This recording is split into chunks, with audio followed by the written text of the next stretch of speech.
All right, Buff Nation, we got another big visit in the trenches lined up. Gavriel Lightfoot out of Fresno State, defensive lineman coming in here, and I'm very intrigued about this one, about this visit. Hope it goes well. Hope he signs. Guys, we're still looking very good on the Jahim Otis front. I saw another crystal ball put in for him to end up with the Buffs, so he's got a crystal ball to Ole Miss. He's got two to Colorado. This is the top interior defensive lineman in the transfer portal right now, so hopefully we can grab him, as well as somebody like Gavriel Lightfoot, adding quality depth to this line if he ends up signing here with the Buffs. Now, I do want to say, you might notice, hey, the grades, they're not looking so great, but that doesn't matter, guys. That doesn't matter because this is what matters right here. Oh, well, it's not even going to highlight. Let's try this. Yeah, yeah. How about this? Oh yeah. Oh yeah. Like the Kool-Aid man. 30 total tackles. 30 total tackles from an interior line position is insane. For context, I think Shane Cokes had somewhere between like 15 and 20. Chidozie Nwankwo, I think, had a total of 25 total tackles this season. So this is somebody who is disruptive in the interior. Granted, coming up here, if he signs with Colorado, coming up here from the G5 from Fresno State, but I really, really like this. We saw somebody like Tafik Thomas, last year he didn't have like the best grades before he transferred in, like in terms of like run and pass rush. I mean, you see here 54.3 and then 58.1. But then you saw, man, Tafik, I thought got better throughout the season as well. And yeah, we're going to need another big jump from him and the guys that are returning going into next year. But Gavriel Lightfoot, guys, do not forget this name. Sorry, I'm a little bit late to the party with this one. I think that his visit was announced yesterday, but I might have just missed it when I was going through everything. So apologize to that. But guys, again, look at this 30 total tackles from the interior, only 6 missed tackles on the season, got a sack, 7 total pressure, 6 hurries. Really, really intrigued by him, no doubt about it. And yeah, I mean, when you see what he did at Michigan, guys, he had 5 total tackles and 2 stops at Michigan. So that raises both eyebrows. At least for me, it does. All right. So smash that like, subscribe. Let me know your thoughts on Gavriel Lightfoot visiting and what you think about him. If you're curious about his other grades, has always kind of graded in the 50s throughout his career at Fresno State in the run. So he should have another year of eligibility here for us, maybe another one, maybe based on if he redshirted one of these or not, but I don't think he did.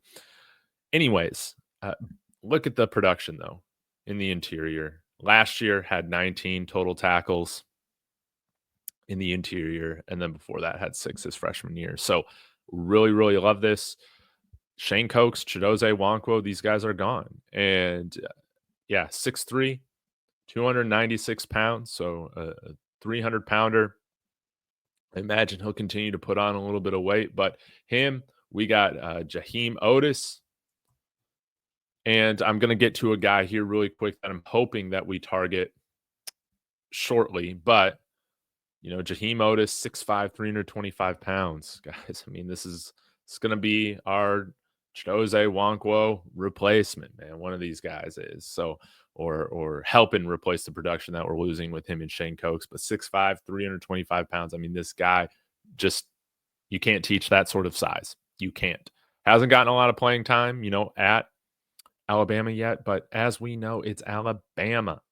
Not freaking out yet. Really productive his freshman year. If you guys haven't heard me bring this up before, I graded out really, really well against the run and pass.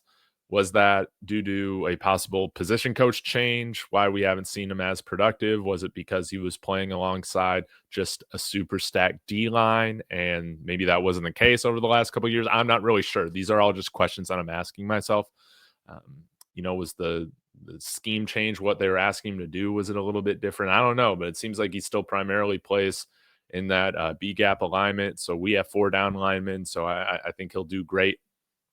And in terms of a guy that I'm hoping that we target and bring in for a visit, you guys have brought this name up as well. I think he's rated pretty highly in the transfer portal. Travis Shaw, defensive lineman, interior, 6'5", 330. So you could have two 6'5", 325-pound plus linemen coming in here. If we get both Travis Shaw and Jahim Otis, then we bring in a guy like Gavriel Lightfoot to supplement alongside those guys with Amari McNeil and Tafik Thomas. And I know I'm missing a few names right now, but y'all know what I'm saying.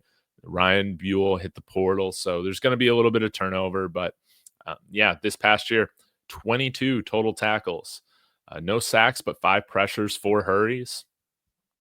And yeah, a productive guy. Got a nice run grade here at 69.6. That's really great, and can give you a little bit in the pass rush. But I think it's 6'5", 330. You just want him to clog up those running lanes and really cause disruption in the run defense category. But you've seen him kind of take a little step in production every single year at North Carolina, so that's awesome to see.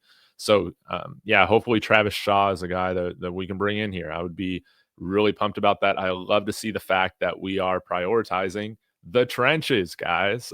I think we're going to be sitting very pretty at the skill positions. We'll see what we do at running back, guys. I really want Quinten Joyner from USC. Please, I want Quinten Joyner from USC. I think he would be a dynamic playmaker and kind of a different type of running back than what we've had. And what I really like with a running back room construction is to have guys that can kind of do different things. Like each of them has a different type of role, strength, skill set, right? So you got your guy that, the home run hitter. You got your guy that's the bruiser that can get those tough yards. You got, you got guys that can run a little bit more productively in zone. You got guys that can handle those man or gap schemes a little bit better. So he would bring some serious juice, breakaway playability. I don't know if right now our guys got that sort of long speed that maybe I think we're trying to recapture without having somebody like Dylan Edwards also in the backfield. So that's going to be fun to take a look at. So guys, thank you for tuning in. Please be sure to smash that like and subscribe and bell for notifications, because I am going to be back with some more videos today, some more shows as well. And don't forget about the Buff Blitz tonight. And yeah, got some other exciting things coming. So thank you guys so much. Have a wonderful day. Let's go Buffs.